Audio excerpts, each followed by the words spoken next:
एक होता है कि आप किसी पर्सन से लगाव रखते हो, उससे प्यार करते हो, और दूसरा होता है कि उसके साथ रहते हो। तो लगाव करने में उसके और दूसरा उसको झेलने में अंतर होता है। उसके बीच का जो डिफरेंस है ना, कि आप किसी से लगाव करते हो लेकिन उसके साथ रह नहीं सकते, और किसी के साथ आप रहते हो लेकिन आपको उससे लगाव नहीं है। तो इन दोनों चीज़ों के बीच का जो डिफरेंस है वो इस बुक के अंदर बता रखा है। तो ये इस बुक के अंदर कुछ नई चीज़ें थी जो मुझे अलग लगी। और जैसे बोलते हैं कि यार सिर्फ नॉन फिक्शन बुक से आपको कुछ नया सीखने को मिलता है, फिक्शन बुक्स में ऐसा कुछ भी नहीं होता है। तो ये बुक है जिसके अंदर इस तरह की फिक्शन चीज़ें बता रखी हैं, और सीखना चाहो तो आप किसी भी चीज़ से सीख सकते हो।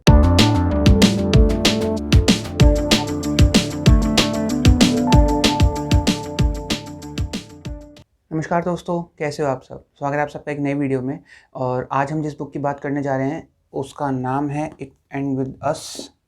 जैसे कि आप देख सकते हो काफ़ी थिक बुक है ये, और इसके अंदर वैसे पेजेस 350 प्लस पेजेस हैं, और इसको लिखा है कॉलिन हूवर ने, ये इनके ऑथर का नाम है। और वैसे तो मेनली ये बुक 2016 में रिलीज़ हुई थी, और उसी साल ये गुड रीड्स चॉइस जो अवार्ड आता है उसकी विनर रही थी रोमांस जॉनरा के अंदर। लेकिन आजकल जैसे बुकस्टाग्राम कम्युनिटी है उसके ऊपर काफ़ी ज़्यादा पॉपुलर हो रही है। तो मैंने इस बुक को रीड करने का जो मेरा मेन मोटिव था वो ये था कि ये जानने के लिए कि क्या सही में जो बुकस्टाग्राम कम्युनिटी है उसको ट्रस्ट किया जा सकता है रिकमेंडेशंस पे लिखे। बिकॉज़ आज से 4-5 साल पहले लिखी हुई बुक है और इस वक्त ज़्यादा ट्रेंडिंग चल रही है, तो बात सोचने में मजबूर करती है। तो ये तो हो गई इसकी एक बात। और दूसरी बात एक और कमाल की इस बुक के बारे में ये है कि अभी हाल ही में इस बुक को मैंने रीड करा है, लेकिन अक्टूबर 2022 के आसपास इसका प्रीक्वल आने की इसके और चांसेस हैं। ऑथर ने इस बात को कंफर्म किया है खुद से कि वो इस बुक का प्रीक्वल लिख रही हैं अभी। और एक और बात जो इस बुक को खास बनाती है वो ये है कि अगर आपने नाम सुना होगा जस्टिन बाल्दोनी का, ये वो हैं जिन्होंने 5 फीट अपार्ट जो बुक है उसके ऊपर मूवी बनाई थी। तो वो सेम और जो हैं जस्टिन, वो इसके ऊपर भी एक मूवी बना रहे हैं। अभी जनवरी के अंदर उन्होंने कंफर्मेशन दिया था इस बुक के ऊपर कि वो इसके ऊपर एक मूवी बनाएंगे बहुत जल्द। तो ये आप बुक देख सकते हो, थोड़ी सी थिक है। पेस्टिंग वर्क में मुझे कोई दिक्कत नहीं हुई इस बुक के, और इसका फ़ॉन्ट साइज़ मुझे बहुत सही लगा बिकॉज पेजेस बड़े हैं, लेकिन अगर फ़ॉन्ट और भी बड़ा होता है तो पढ़ने में आसानी रहती है। तो 350 अराउंड इसके अंदर पेजेस है। अब बात करते हैं बुक के जॉनरा के बारे में। तो बुक का जॉनरा वैसे तो कंटेम्प्रेरी रोमांस है, लेकिन उसके अलावा भी आपको काफ़ी सारी फीलिंग्स देती है। लाइक ये थोड़ा सा आपको मेंटली अब्यूज़ वाली चीज़ हो जाती है, थोड़ी सी जेलसी वाली फीलिंग आती है, और भी काफ़ी सारी फीलिंग्स है। जैसे जैसे आप इस बुक को रीड करोगे आपको पता चलती जाएंगी एक एक करके। यानी आप जैसे एक बार आपने मान लो स्टार्टिंग के 50 या 60 पेजेस पढ़े तो आपको लगता है कि ये कुछ और थीम है, लाइक रोमांस चल रहा है। उसके बाद अगर आप और आगे गॉन थ्रू होते हो तो पता चलता है कि लव बिट्रेयल टाइप फीलिंग आ रही है। उससे थोड़ा और आगे चलते हो तो थोड़ा इमोशनल अब्यूज़ टाइप चीज़ें हो जाती है। लाइक इसके अंदर काफ़ी सारी इमोशनल जो चीज़ें होती हैं ना, आपके इमोशंस के साथ खेलने की जो पावर है ना, वो ये बुक रखती है लिटरली। अब बात करते हैं बुक के प्लॉट के बारे में। तो इस बुक का प्लॉट बहुत ही ज़्यादा सिंपल दिखा रखा है, लेकिन जैसे जैसे बीच में सब प्लॉट्स खुलते जाते हैं चीज़ें और भी ज़्यादा कॉम्प्लेक्स होती जाती है। लेकिन कहीं पे भी आपको दिमाग पे जोर डालने की ज़रूरत नहीं पड़ती कि आखिर स्टोरी में चल क्या रहा है, बिकॉज आपको लगता ही नहीं कि आप कोई बुक रीड कर रहे हो। इट वॉज जस्ट लाइक कि आपका कोई फ्रेंड है, उसने आपको लेटर सेंड करा है ये बताते हुए कि उस वक्त इस टाइम उसकी लाइफ में क्या सिचुएशंस या क्या सिनेरियोज अराइज हो रहे हैं, किन वजह से। बहुत ही ज़्यादा फ्रेंडली लैंग्वेज है। आप मतलब इसके 10-15 पेजेस पढ़ोगे और आप इसकी लैंग्वेज से बिल्कुल यूज्ड हो जाओगे। आपको लगता ही नहीं है कि आप बुक पढ़ रहे हो। लाइक ये काफ़ी थिक बुक है, अराउंड 350 प्लस पेजेस है जैसे मैंने अभी बताया था, लेकिन फिर भी मैंने इसको 2 से 3 दिन के अंदर ख़त्म कर दिया था। इतनी ज़्यादा एडिक्टिव और इंटरेस्टिंग है, और बुक काफ़ी इंसाइटफुल भी मुझे लगी। तो बुक का प्लॉट कुछ ऐसा है कि इसके अंदर एक हमारी मेन प्रोटैगनिस्ट है, लिली ब्लूम करके उनका नाम होता है, और आयरनिकली उनका नाम होता है लिली ब्लॉसम ब्लूम। तो ये उनका पूरा नाम होता है, और वो उन्होंने जस्ट अपनी ग्रेजुएशन कंप्लीट करी है और एक नए शहर वो मूव हुई है जिसका नाम है बॉस्टन।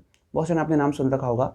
और वहाँ पे वो एक दूसरे पर्सन से मिलती है जिसका नाम है रायल किनकेड। तो उनसे मिलती हैं, और वो महाराज हमारे मेन प्रोटैगनिस्ट हैं सेकंड। और वो जो होते हैं वो एक न्यूरोसर्जन होते हैं by profession. Lily starting having feelings for royal, और वो उनसे कन्फेस करती हैं। तो रायल भाई साहब मान जाते हैं, रायल उनको कन्फेस करते हैं, वो मान जाती है। बिल्कुल सब कुछ चेरी ऑन द टॉप की तरह चल रहा था एकदम। इससे अच्छी ज़िंदगी किसी की हो ही नहीं सकती है। लेकिन फिर पास्ट सिनेरियोज अराइज होने लगते हैं धीरे धीरे करके, रायल के भी और लिली के भी। लिली के ये होता है कि भाई पास्ट जो उन दोनों का पास्ट उनको हॉन्ट करना स्टार्ट करता है, और उनके जो डीप डार्क सीक्रेट्स थे जो लाइक एक दूसरे से कन्फेस नहीं करते, उनको ये लगता है कि रात गई बात गई, लाइक समय जा चुका है तो अब ये बात कौन ही पूछेगा। इस तरह की वो चीज़ें होती हैं जो एक दूसरे को नहीं बताते, लेकिन वो चीज़ें उनके सामने आगे आती हैं और उनके लिए कॉम्प्लिकेशंस और मुसीबतें खड़ा करती हैं। तो ये इस पूरी बुक का प्लॉट है, लेकिन जितना सिंपल ये साउंड कर रहा है उतना है नहीं। और इसके अंदर जितनी जो 4-5 लाइन के अंदर प्लॉट या समरी मैंने बताई है, इसके अंदर आपको उससे भी ज़्यादा चीज़ें देखने को मिलेंगी। अगर आप ये खुद रीड करते हो तो आपको ये बात ज़रूर पता चलेगी। बात करते हैं कि आपको ये बुक क्यों पढ़नी चाहिए। तो वैसे मैं हमेशा ऐसे रीज़न्स देता हूँ कि राइटिंग बहुत अच्छी है, इंटरेक्टिव है, स्टोरी आपके साथ इंटरेक्ट करती रहती है, या फिर बुक कॉस्ट ज़्यादा नहीं है, पॉकेट फ्रेंडली है, लैंग्वेज है। लेकिन इसके अलावा ये सारी चीज़ें हैं, पॉकेट फ्रेंडली नहीं है ये बुक, डेफिनेटली पॉकेट फ्रेंडली नहीं है, बिकॉज अमेज़ॉन के ऊपर भी ये 250 से 380 के अराउंड साउंड करती है, तो पॉकेट फ्रेंडली नहीं है। हाँ, उसके अलावा इसके अंदर सारी क्वालिटीज़ हैं, बट उसके अलावा लाइक उसके बियॉन्ड जाते हैं अगर अपन, तो ये बुक आपको जो जो चीज़ें बता सकती है वो ये है कि आपको हमेशा दूसरों पर डिपेंडेबल क्यों नहीं रहना चाहिए। लाइक आपको खुद का स्टैंड किस लिए लेते रहना चाहिए। लाइक अगर आप खुद से फाइनेंशियली फ्रीडम हो, फाइनेंशियली फुलफ़िल हो, अपने आप की नीड्स को फुलफ़िल कर सकते हो, तो आपके पास क्या प्रोज़ हो सकते हैं इस बात के, उसके ऊपर फ़ोकस करती है। उसके अलावा लाइक आपने अपनी लाइफ़ के अंदर जितने भी इमोशंस आपने अब तक फ़ील करे होंगे, कभी ना कभी, लाइक कभी आप सैड होते हो, कभी हैप्पी होते हो, कभी एरोगेंट सा फ़ील करते हो, तो जितने इमोशंस हैं आपके पास वो मोस्ट ये बुक आपके सारे इमोशंस एक बार में रिलीज़ करवा देगी, लिटरली। लाइक आपके पास हर एक पेज के ऊपर एक नई चीज़ होती है डिस्कस करने के लिए, एक नई इमोशन होता है महसूस करने के लिए, और एक नया थीम होता है उसके साथ कोरिलेट करने के लिए, कि जो लिली की लाइफ के साथ हो रहा है और जो रायल है उसके साथ किस तरह का बिहेव कर रहा है, या फिर लिली उसके साथ कैसे बिहेव कर रही है। ये सारी चीज़ें आपको मतलब फुल ऑफ इमोशनल वैल्यूज़ है, आपके पास जितने इमोशंस हैं ये सब बता देगी आप कितनी चीज़ें फील कर सकते हो। बात करते हैं बुक की टाइम सेटिंग के बारे में। तो पूरी बुक जो है वो करंट वर्ल्ड सिनेरियो के ऊपर बेस है। लाइक आजकल का जिस तरह से ज़माना चल रहा है, बोलते हैं ना, जो जनरेशन आजकल की चल रही है उसके हिसाब से पूरी बुक सही है, और उनको जो चीज़ें बतानी चाहिए वो इस बुक के अंदर बता रखी हैं। कि लाइक अगर आप ये सोचते हैं जैसे निब्बा-निब्बी का सीन होता है, तो उनका सही चल रहा है, तो उनके लिए जानने की जो चीज़ें ज़रूरी होती है वो ये होती है कि सिर्फ़ पैसे से सारी चीज़ें पॉसिबल नहीं है, और सिर्फ़ अट्रैक्शन या फिर लगाव, प्रेम प्रेम प्यार वाली भावना से ज़िंदगी नहीं चलती है। अगर आप किसी के साथ रह रहे हो तो आपको उसको सुनना पड़ता है, समझना पड़ता है, सहन करना पड़ता है, काफ़ी बार झेलना भी पड़ता है, टॉलरेंस लेवल होना चाहिए। लाइक आप किसी के साथ भी ऐसे नहीं रह सकते हो, फिर चाहे वो कोई भी हो। अगर आप अपने पेरेंट्स के साथ रह रहे हो तो भी ये चीज़ें आपको मायने रखती हैं।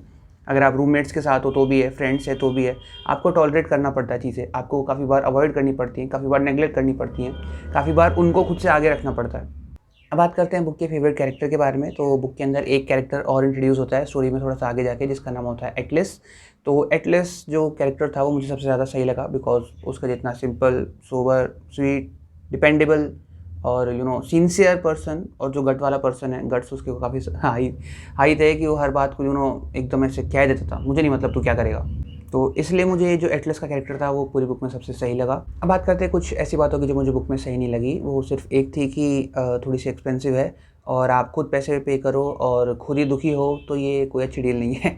जस्ट किडिंग, पूरी बुक सही है। आप थोड़ी सी एक्सपेंसिव है इस वजह से देख सकते हो, कोई डील मिले स्पेशल तो ले लेना, वरना आप इसकी पीडीएफ वगैरह भी ई बुक में अवेलेबल है, आप वो भी देख सकते हो। और इसी वजह से मैं इस बुक को 4.5 आउट ऑफ 5 रेटिंग देना चाहूँगा। बाकी पूरी बुक काफ़ी सही है, अगर आपने पढ़ रखी है तो आप समझ सकते हो, और अगर आपने नहीं पढ़ी है, what are you waiting for, Diwali पढ़ो भाई, अच्छी बुक है।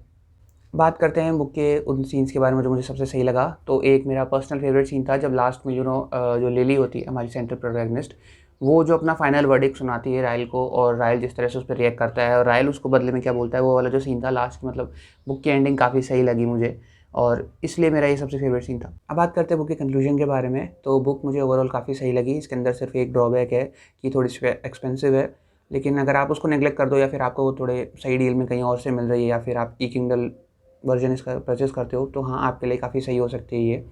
और बुक रीड करें, इसका जो एक्सपीरियंस है वो टोटली अनफॉरगेटेबल रहेगा, और थोड़ी सी शैटरिंग हो सकती है आपके लिए, शैटरिंग प्लस डिस्टर्बिंग, बिकॉज कुछ कुछ सीन्स ऐसे होते हैं कि जो फेंट और काइंड हार्टेड पर्सन है एक बार में उसको फॉलो नहीं कर सकते ऐसी चीज़ों को, इसलिए तो वहाँ पे थोड़ी सी हार्श रियलिटी ज़्यादा ही दिखाई गई है, क्रूएल्टी लाइक मेंटल लेवल पे है थोड़ी सी, वरना उसके अलावा ऐसी कोई खास बुरी बात है नहीं। और जितने भी निब्बा निब्बी वाले सीन हैं उनके लिए ये लगता है ना कि भाई हमारी तो दुनिया ही स्ट्रॉबेरी है। हमारी जो भी लोग होते हैं लाइक अपनी सतरंगी दुनिया में अतरंगी घोड़ों पर सवार होकर चल रहे होते हैं कि भाई ज़िंदगी मोहब्बत मिल गई, सब कुछ हो गई, बॉलीवुड जैसा प्यार नहीं मिलता कहीं पे भी, और उसको वहीं तक ही रहने दो। इसलिए ये पढ़ना बहुत ज़्यादा ज़रूरी है, बिकॉज आप ज़िंदगी से रूबरू नहीं होंगे जब तक अच्छी बात बुरी बात आपको समझ नहीं आएगी क्या होती है। CSK सुरेश रैना का नहीं हुआ और तुमको लगता है तुम्हारा बाबू तुम्हारा होगा, इसलिए तो ये बुक तुम्हारे लिए क्राइम पेट्रोल का एपिसोड साबित होगी कि क्यों बड़ों की बात सुननी चाहिए, इसलिए। और जब तक खुद के लिए सेल्फ डिपेंडेंट ना हो, अपने पैरों पे खड़े ना हो, इस तरह की कोई मनचली हरकतें ना करें, संवेदनाओं पे काबू रखें, और इमोशनल वैल्यूज़ का फ़ायदा लोगों को ना उठाने दें। ये इसका मोरल था। तो बस इसी के साथ आज ये वीडियो यहाँ पे ख़त्म करते हैं। अब मैं मिलूँगा आपसे एक नई वीडियो में, तब तक के लिए be safe, stay healthy and keep reading. Bye.